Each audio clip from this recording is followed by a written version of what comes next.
जय माता दी मित्रों, सभी साथियों को नमस्कार। चंद्रयान के चंद्रमा पर लैंड होने की आप सबको हार्दिक शुभकामनाएं। चंद्रमा से जुड़े कुछ तथ्य। चंद्रमा ज्योतिष में सबसे ज़्यादा हम चंद्रमा की बातें करते हैं। चंद्रमा से गोचर होता है, चंद्रमा कहाँ बैठा हुआ है, चंद्रमा का कैसी परिस्थिति है, कुंडली के अंदर में चंद्रमा बली है या चंद्रमा क्षीण है। ये सारी बातें अभी क्यों? चंद्रमा पे हमारा जो यान है वो पहुंच चुका है, लेकिन चंद्रमा का जो प्रभाव है धरती पर वो क्या अब नहीं पड़ेगा? क्या अगर अब चंद्रमा पर मनुष्य पहुंच जाएगा तो क्या चंद्रमा का प्रभाव हम तक नहीं पहुंचेगा? नहीं। आकाशीय पिंड जितने भी हैं इस ब्रह्मांड में, ज्योतिष यही कहता है कि सभी आकाशीय पिंड जो हैं वो ब्रह्मांड में एक तरीके से लटके हुए हैं। धरती से हम चंद्रमा को देखते हैं तो लटका हुआ है, चंद्रमा से जब हमने फोटो देखी पृथ्वी की तो पृथ्वी लटकी हुई मिली। यानी कि पूरे ब्रह्मांड में सभी प्लैनेट ऐसा है कि आभासी लगता है कि सभी लटके हुए हैं।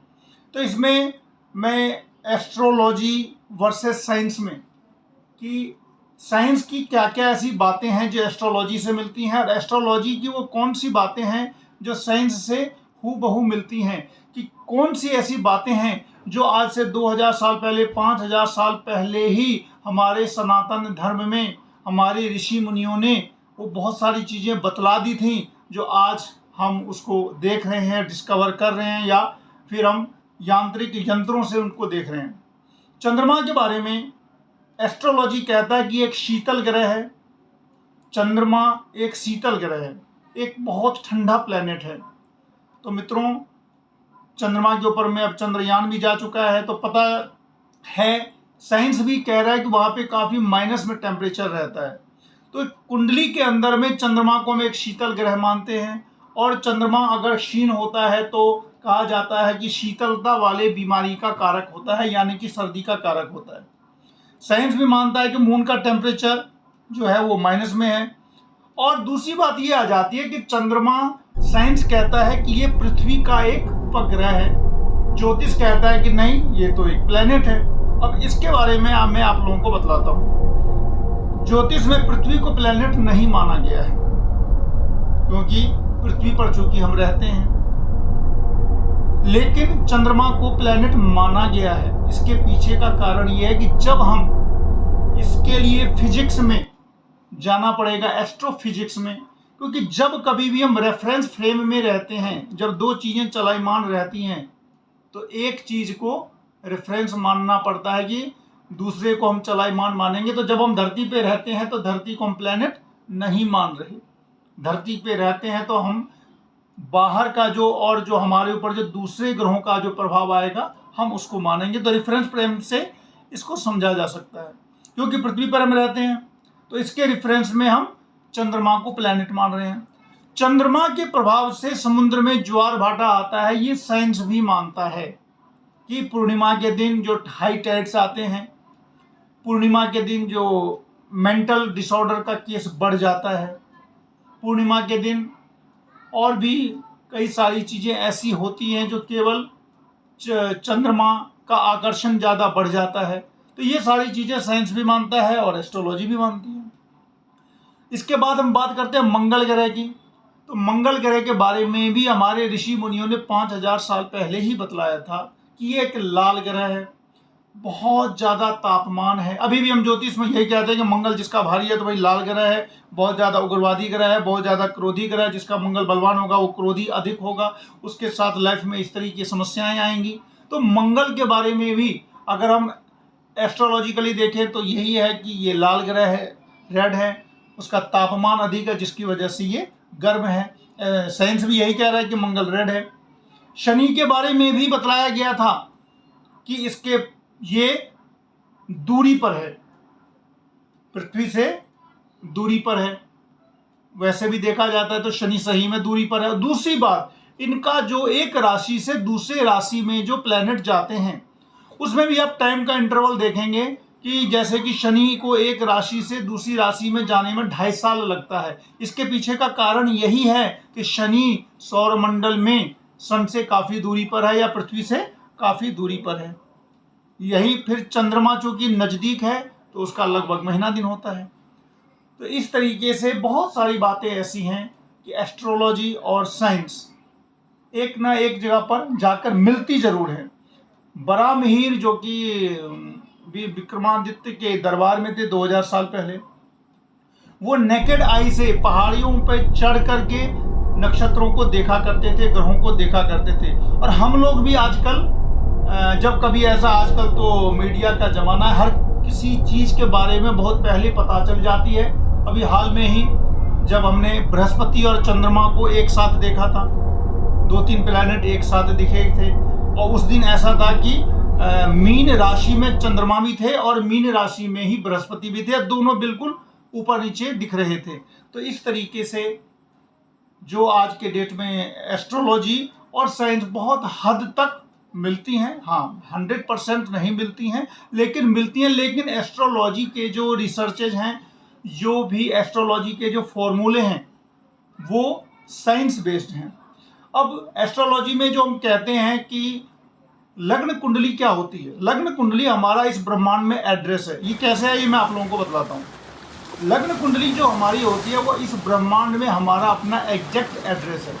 जैसे किसी का एड्रेस होता है, नाम होता है, फिर गली का नाम, फिर मोहल्ले का नाम, फिर कौन सा डिस्ट्रिक्ट पड़ता है, फिर कौन सा जिला पड़ता है, कौन सा राज्य पड़ता है, कौन सा देश पड़ता है।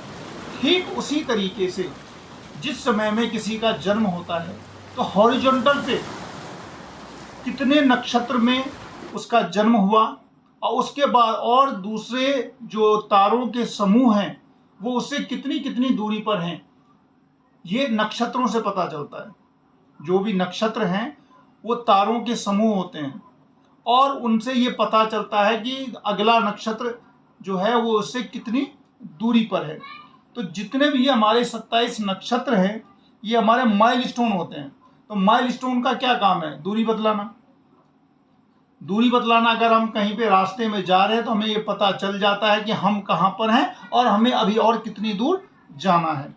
तो नक्षत्रों का भी जो हिसाब किताब है वो भी बिल्कुल साइंटिफिक है। ग्रुप ऑफ स्टार्स यानी कि ब्रह्मांड का तो सीमा ही नहीं है, उस सीमा में भी कुछ सीमा को बांधा गया कि इतने ग्रुप ऑफ स्टार्स जब यहाँ रहेंगे तो ये नक्षत्र होगा, फिर उसके आगे का ये होगा, इतने दूरी पर रहेगा तो ये होगा।